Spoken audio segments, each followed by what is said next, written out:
So welcome to today's webinar. I'm Jeff Vickers. I'm your host for today. We're going to be talking about better scope 3 reporting using better data and the launch of thinkstep-anz's 2026 emission factors for New Zealand. So I'm your host. I'm Technical Director at thinkstep-anz and have the pleasure of hosting you today and going through some key highlights for the launch and also what's coming in the next launch in 2027. So before we begin, I just wanted to do a quick poll to understand the audience that we have and where you're up to with your Scope 3 reporting and whether you're already using spend-based emission factors. So there's just a quick poll that should have popped up on the screen. It looks like there's a fairly even split between people using our emission factors and using others, which is great. So this is mostly a group of people that are using emission factors, and then about 20% are looking to use emission factors in the future. So that's fantastic. All right, gives me a good idea of who's here. Okay, so what I want to cover today is I want to cover very, very briefly what spend-based emission factors are. I'm not going to spend much time on that because clearly most of you already know. I'm also going to cover what our emission factors are briefly and some of the differences between the different numbers that we provide. I'm going to cover what's new in the 2026 release, which comes out tomorrow, and I'm going to be covering what's coming in 2027. And then we'll end the session with a Q&A. And as I mentioned, we've got a fair bit of time for Q&A today. So if you do have questions, just pop them in the chat box and then in the Q&A box, and then we can get to those at the end. So very briefly, what are spend-based emission factors? Well, they're an emissions intensity per dollar of spend in a chosen category. So if you're saying, hey, I'm spending money on buying motor vehicles or buying consulting services or buying apparel, then there's different categories that you can use, and you can multiply by the amount you spend in a year by the given emission factor per dollar. They're typically used for calculating Scope 3 emissions, for calculating finance emissions, and also for other sector-wide analyses. So, for example, we've used spend-based emission factors to calculate the carbon footprint of tourism, which would be something that's hard to do otherwise. You mainly see them used in the following applications, and this is how we use them at thinkstep-anz. We use them primarily for early stage footprinting. So when you're just beginning with a new Scope 3 inventory, or you're trying to understand where your hotspots are, where are the big ticket items in your emissions profile, it's a great way to just say, hey, here's what we're spending our money on, multiply by the appropriate emission factors, and start to understand, okay, the big ticket items for this particular organization or entity are likely to be X, Y, and Z. You can also use it for ongoing tracking over time, so you can see how things are performing and whether a particular commodity type or industry is decarbonizing over time, so you can use it for ongoing tracking.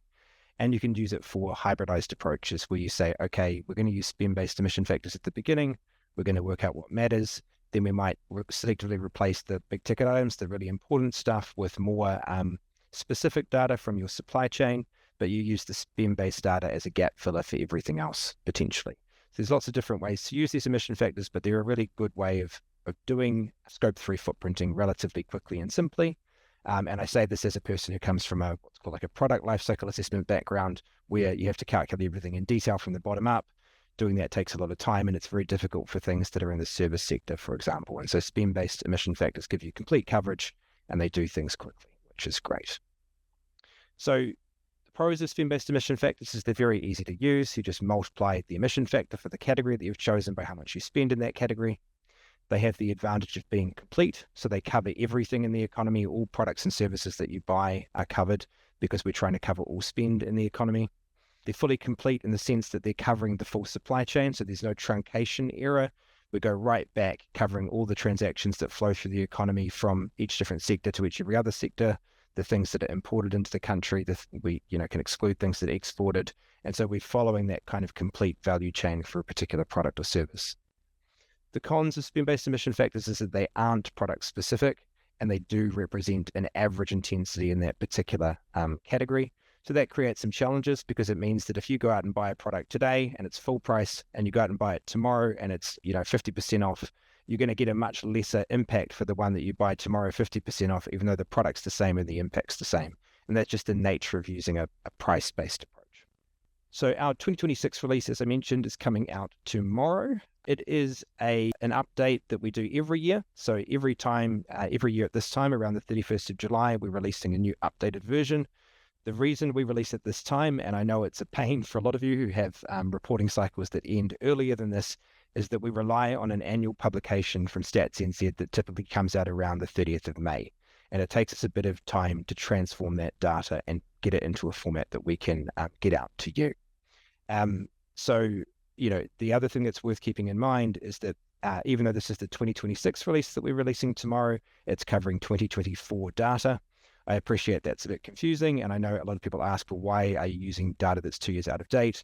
Well, the reality is that that's just when there's always a bit of a lag on the publication of data. So we're relying on data that's gathered for New Zealand's greenhouse gas inventory, which is compiled by MFE, and then thinkstep-anz do a bunch of manipulation to get that into the industry level that we can use. And that whole process takes a while. It takes about 1.5 years. And so there's a time lag between when the year ends and when we can get the data. And then there's another we add a couple of months on top of that to be able to transform the data into a way that we can deliver it to you. So because of that, it's really important to apply inflation adjustments to account for the fact that you're probably reporting on your, say, 2025, 2026 accounts.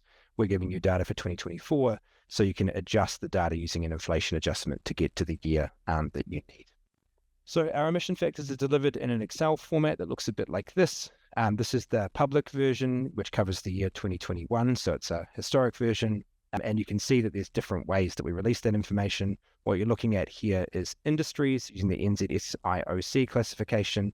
We also have commodities and we have other classification types, but you can kind of get a feeling for how the data is released. There are 3 different types of emission factors that are covered by our spend-based emission factors. So the 3 are industry level emission factors and basic prices. Basic prices are kind of like a farm gate, factory gate price, if you like. So they haven't been through a wholesale or retail chain. It's what you'd pay at the farm gate or factory gate, and they exclude GST. We also publish commodity emission factors, and we publish them in 2 different prices.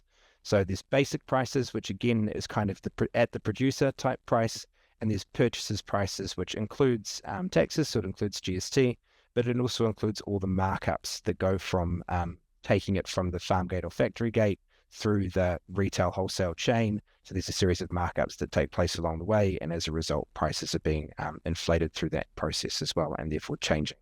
And so there's 3 different variants, 2 for commodities, 1 for industries, and the table below just gives you a bit of an idea of what those things mean and what they do. Basically, as I said, the basic prices, this top row is effectively like a farm gate, factory gate price. All of the emission factors account for imports of goods and services that are used by industries in New Zealand. So if a particular industry in New Zealand imports a service like insurance or imports a product like fertilizer, that gets transferred through into the calculation of the emission factors from those industries. If you're looking at basic prices numbers, they don't include the retail and wholesale emissions, nor do they include the retail and wholesale margins. If you want to include those 2 sets of things, you need to account for the emission factors and purchasers prices, which is PP.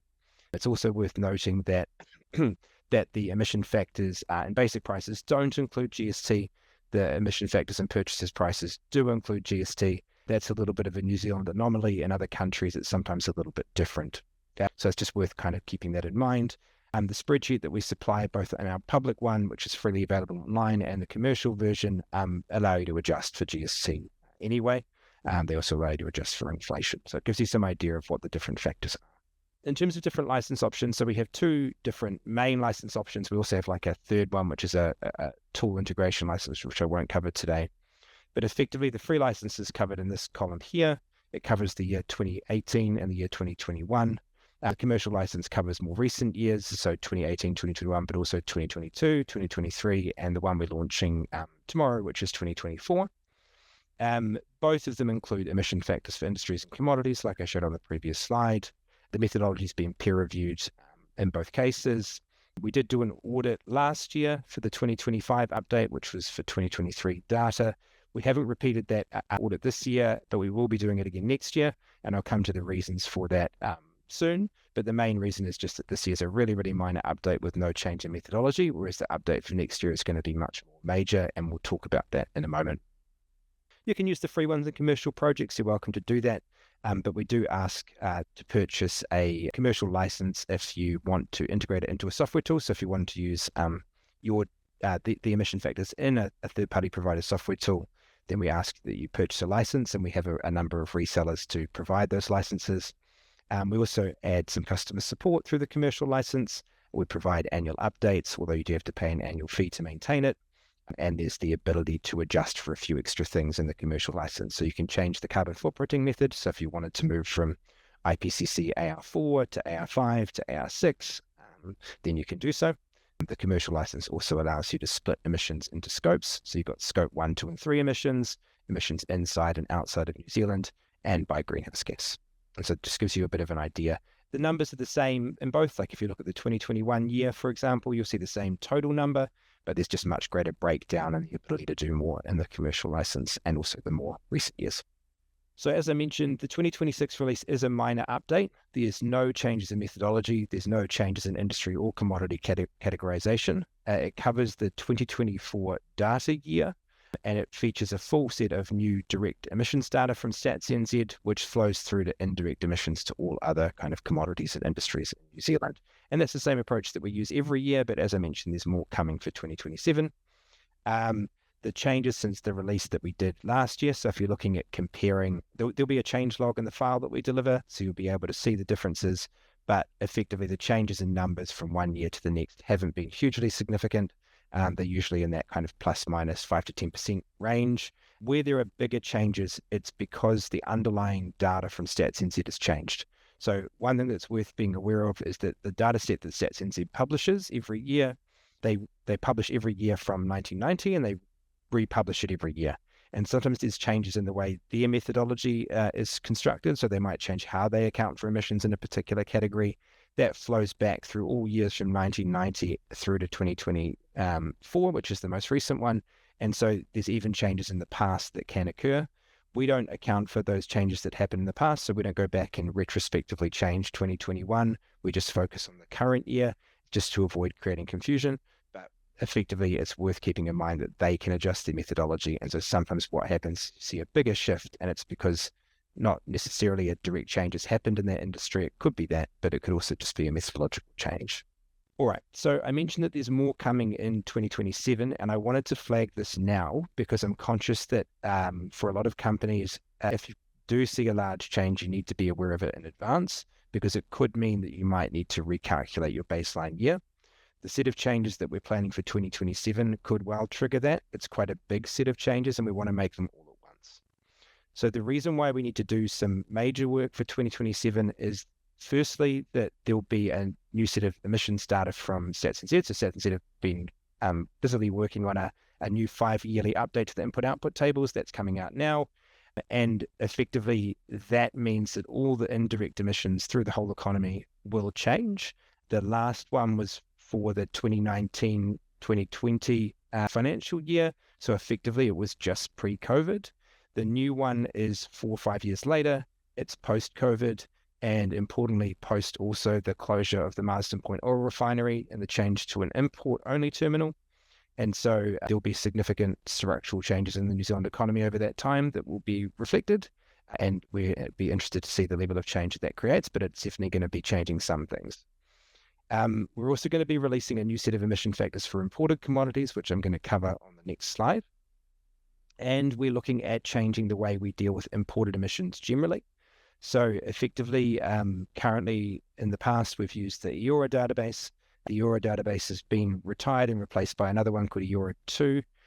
We're looking at potentially moving to a new supplier for the 2027 year. So that might change if we do that, it'll change the emission factors for the imports. One other thing that we're looking at doing and seeking feedback from this group, so if you want to chime in the Q&A, feel free to, we're looking at incorporating flag emissions, so forestry, land use and agriculture, or sometimes called LULUCs, these very sexy acronyms, land use change and forestry. We're looking at accounting for some of that and reporting that separately. The current emission factors that we report are gross emissions, so they account for the emissions to the atmosphere primarily from fossil fuels and non-neutral biogenic emissions, but they don't account for land use change currently, and they also don't account for carbon stored in products like timber. If we account for that, you get really significant year-on-year variation depending on what's happening with land use change, and so we don't propose to incorporate it into the main numbers, but rather report them as a separate set of figures that you may wish to use. And so be interested in feedback from the group, either in the Q&A or after the session by email, just to hear feedback on what you want to see. But that's something that we've been looking into and have kind of developed a method for how we would do that. So I mentioned that one of the changes is going to be this new set of emission factors for imported commodities, and I wanted to touch on that again.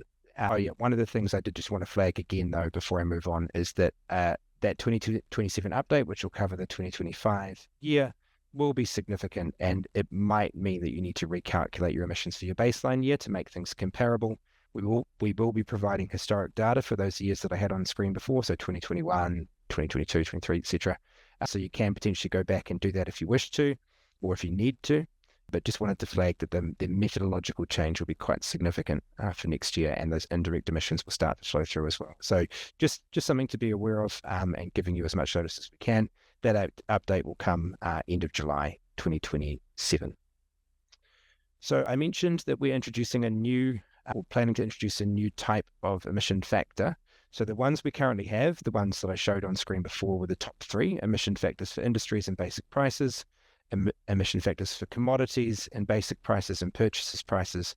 And the final one is emission factors for commodities consumed in New Zealand and purchases prices. So this is the new one that we want to introduce. Our emission factors have always accounted for imports. They account for imports using, as I mentioned, the global EORA database.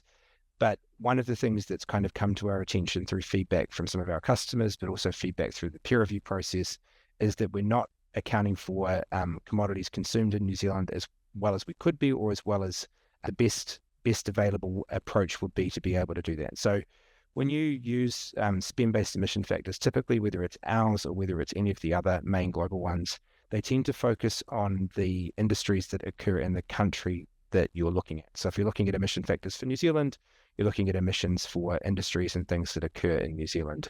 The same for Australia or the US or China or wherever.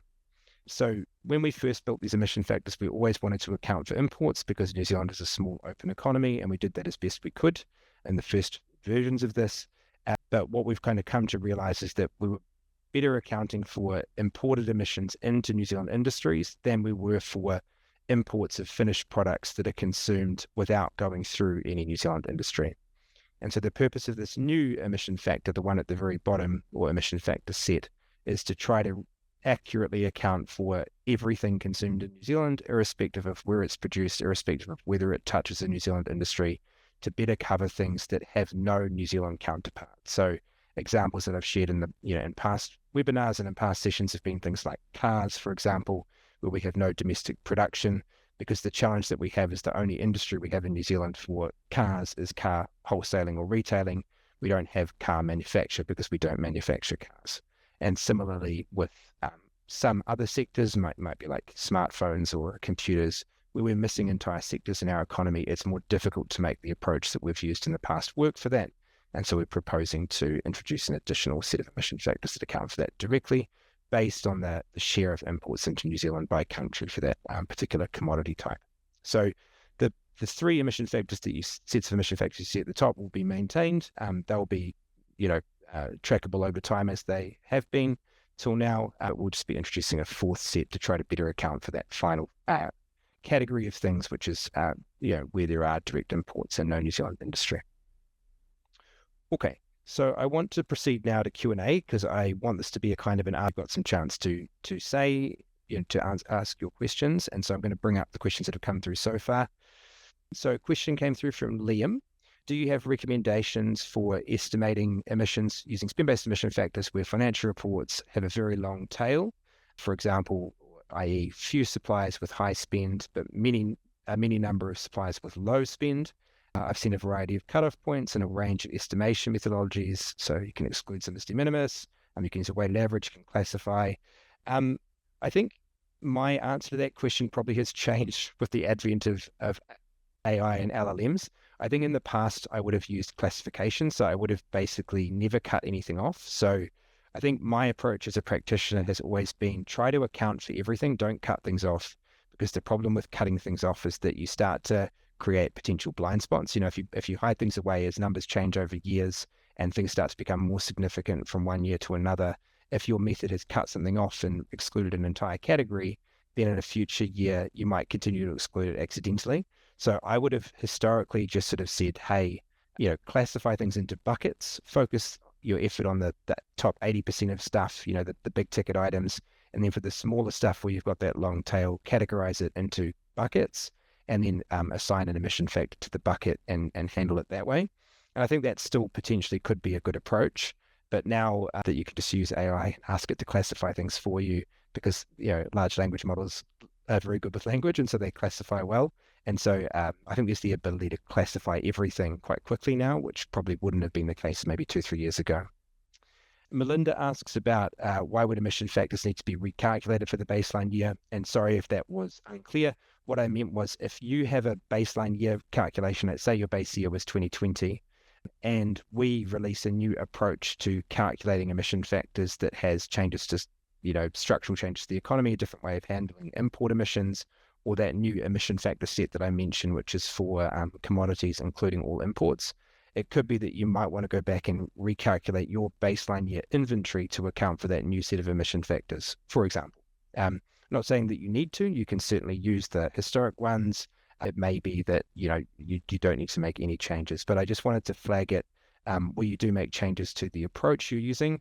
Sometimes your auditor would suggest that you recalculate the baseline year for comparability. Essen asks, do you consider dynamic calculation for emission factors for different scenarios for the future? I'm not sure if I exactly know what you mean by dynamic. We're still planning an annual release cycle for these emission factors going forward. The data set that we use is annual, and it comes out once a year at the end of May. So we plan to continue that approach. But you're really welcome to pop another comment into the Q&A if I've misunderstood your question. So apologies there. Question from Josh. Can you remind me the rationale for including and excluding GST within the factors? When would you include GST? Josh, fantastic question. And it's a bit of an annoyance that we've got with the data that we've got. Effectively, we don't expect that any business would ever include GST in their calculations. I mean, pretty much all accounts are exclusive of GST. But the challenge that we've got is the way that Stats.nz reports some of its data, it is GST inclusive once it gets to purchases prices.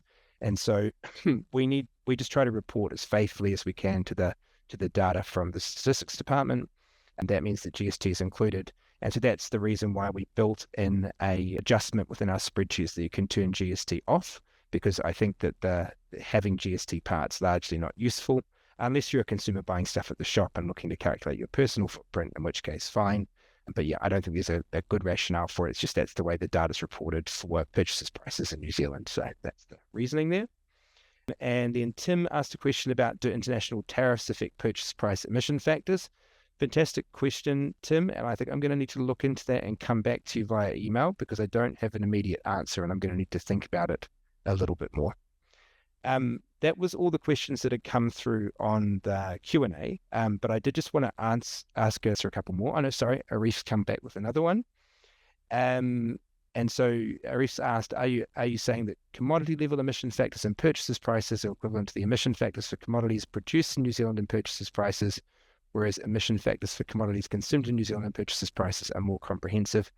Yes, effectively that is what I'm saying, but it sort of depends what you're trying to do. So what we've released to date up until now has been emission factors for commodities that have some form of production in New Zealand. They don't need to be fully produced in New Zealand, but they need to have some New Zealand industry that touches them, if that makes sense. That's fine. And I think that when you're looking at multi-regional input-output databases and you see a whole bunch of different options, so you see a column for New Zealand, one for Australia, one for the US, one for China, and you're saying, hey, I buy beef from New Zealand. Typically speaking, or I buy beef from the US or beef from Australia or beef from China. Typically speaking, you want the production of beef in that country. But I guess the reason we're looking to introduce this new set of emission factors is that when you've got a small open economy like New Zealand, there are whole categories of industry that just don't exist. And I think it's more useful as a default position that you take what's consumed irrespective of where it's produced. And so we will recommend that this new set of emission factors becomes the default for people when they're unsure. So effectively, you'd use the emission factors for New Zealand produced commodities only where you knew the good was produced or partly produced in New Zealand. And you'd use the emission factors for commodities as consumed to be the ones that are default where you don't know the point of production or the point of the final point of manufacture. So I hope that answers the question. It'll be a whole new set of calculations that we have to do to get to that, because we have to account for the full set of imports into New Zealand by country for each commodity. So it's a fair amount more work to get it right. So yeah, hopefully that gives some information there. I did just want to answer one question that comes up all the time, which is about inflation adjustment. So we often get asked, how often should I adjust for inflation? There's often misunderstandings about what we've said before in our reports and in past webinars. And so sometimes what's happened is we've said we provide quarterly inflation adjustment figures in our spreadsheet, and people have interpreted that to mean that they need to be adjusting for inflation once a quarter and using quarterly data to adjust everything. That's not what we meant. We just meant that people have different reporting cycles. Some end at the end of the March quarter, some end at the end of the June quarter, some might be end of September, some might be end of December. And so the reason for having quarterly data is just to adjust to your reporting cycle. So we recommend only one annual inflation adjustment, not multiple per year. And we do what's called like a midpoint adjustment. We adjust from the midpoint of the year to the midpoint of the year. Some people do end of year to end of year or start of year to start of year. In my opinion, it doesn't really matter what you do. It's just the approach, as long as you're consistent. Inflation adjustments are an approximation anyway. They're not perfect. They're just trying to represent change over time that we can't represent as well otherwise. And so we use a midpoint approach, the midpoint of the year. You can use end of year, start of year. You don't have to use the approach that's built into our calculator. We just give you something that can do it consistently. While I've been talking, another question came in from Marjorie, and I'm conscious that we're over time and that some of you may wish to leave, so feel free to drop out, but I'll just answer this one question before we wrap up. So Marjorie asks, knowing the significant changes in factors coming next year, any guidance on emissions forecasting activities? Are there certain spend-based categories that will be dramatically affected given what you're describing about regarding imports, etc., such as hardware, technology, that kind of thing? I think to answer the question, there's lots of different changes that are coming and some of them are hard to predict. But I do think where the emission factor that you're using is for a commodity that is basically fully imported and for which there is no matching New Zealand industry, it's quite likely that you'll see pretty significant changes for some of those emission factors moving forward. We'll have to see how significant they are, and it's going to vary a lot factor to factor. But when we've done some initial testing and comparisons, in some categories you are seeing pretty dramatic changes, and that's something we want to try to get right for this next round. So yeah, so just to answer your question, wherever there's significant imports and there is no domestic industry in New Zealand, ICT products is the example you gave. That's a good one where potentially there will be some relatively significant changes, and we'll put out a kind of a set of analysis when we release them to show that. Okay, well, that was the last question that we had, and I'm conscious that we're over time. So I wanted to thank everyone for your attention today, and just to say that if you have already purchased the emission factors, we're going to start delivering them tomorrow. It might be that we don't get all of them out tomorrow, but hopefully you have them by early next week. If you do want to purchase some for this year, you're welcome to just jump onto our website and do that. And I thank you all very much for your attention today. We have many more webinar replays on a whole host of sustainability topics. You can check them out on our website and our YouTube channel.